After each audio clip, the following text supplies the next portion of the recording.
नाशिकचे अजित पवार गटातील पदाधिकारी जे आहेत ते आज शरद पवार गटामध्ये पक्षप्रवेश करत आहेत। स्वतः नाना महाले हे प्रदेश सरचिटणीस पदावरती काम करत होते, मात्र आज शरद पवार गटामध्ये त्यांचा पक्षप्रवेश होतोय। आज तुम्ही साहेबांच्या उपस्थितीमध्ये पक्षप्रवेश करताय, आपली पहिली प्रतिक्रिया काय?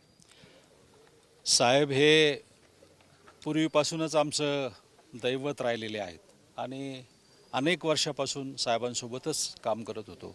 पण मधल्या काळात थोडं आम्ही बाजूला होतो, त्या ठिकाणी जरा आमची घुसमट होत होती।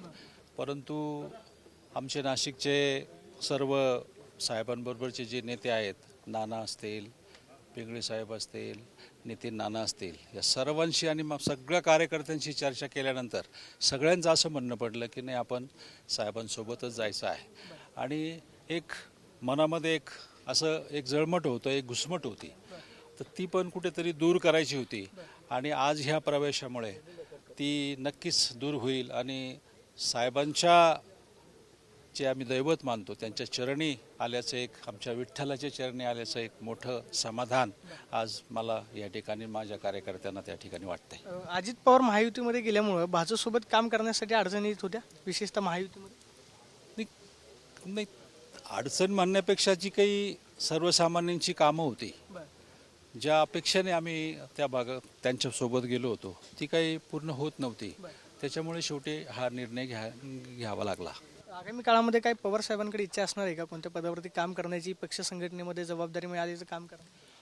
पक्ष संघटनेमध्ये तर मी पूर्वीपासून आजही माझ्याकडे पवार साहेबांचंच पद आहे, परंतु कुठल्याही अपेक्षेने साहेब जे सांगतील ते काम करायचं आणि साहेबांचा पक्ष वाढवायचा, एवढंच काम करायचं। आगामी काळामध्ये कोणकोणते पक्षप्रवेश होणार आहेत? आज नानासाहेब महालेंचा होतोय, आगामी काळामध्ये काय आहेत? अजून नाशिक जिल्ह्यामध्ये मोठ्या प्रमाणामध्ये प्रवेश सोहळे होणार आहे। कारण का दिंडोरी लोकसभा मतदारसंघ धनशक्ती विरुद्ध जनशक्ती या माध्यमातून मोठ्या फरकानं त्या ठिकाणी आम्ही निवडणूक जिंकलेलो आहे।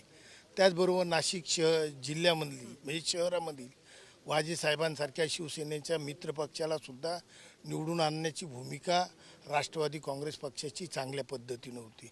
त्यामुळे निश्चितपणे या ठिकाणी मोठे प्रवेश होतील। आज खऱ्या अर्थानं नाशिक जिल्ह्यामध्ये आणि शहरामध्ये जर का ताकद वाढवण्याचं जी काय अजून गरज होती, त्या नानासाहेब महाले आणि त्यांचे सर्व सहकारी नेतेगण यांच्या माध्यमातून निश्चितपणे मोठ्या प्रमाणात होणार आहे। आपण पाहतोय की नाशिक जिल्ह्यामध्ये आगामी काळामध्ये सुद्धा पक्षप्रवेश होतील अशी माहिती शहराध्यक्ष देत आहेत। मात्र महायुतीमध्ये काम करताना लोकांच्या अपेक्षा पूर्ण होत नव्हत्या, त्यामुळे पुन्हा एकदा शरद पवार गटामध्ये पक्षप्रवेश करतो अशी प्रतिक्रिया नानासाहेब महालेंनी दिल्याचं पाहायला मिळते। कॅमेरा पर्सन अभिजित पिसेसोन, मी प्रदीप कापसाई, TV9 मराठी, बारामती।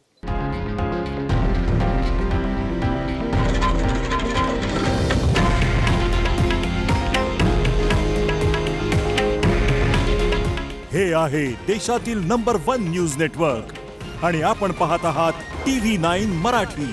काळजी तुमची, हित महाराष्ट्राचं।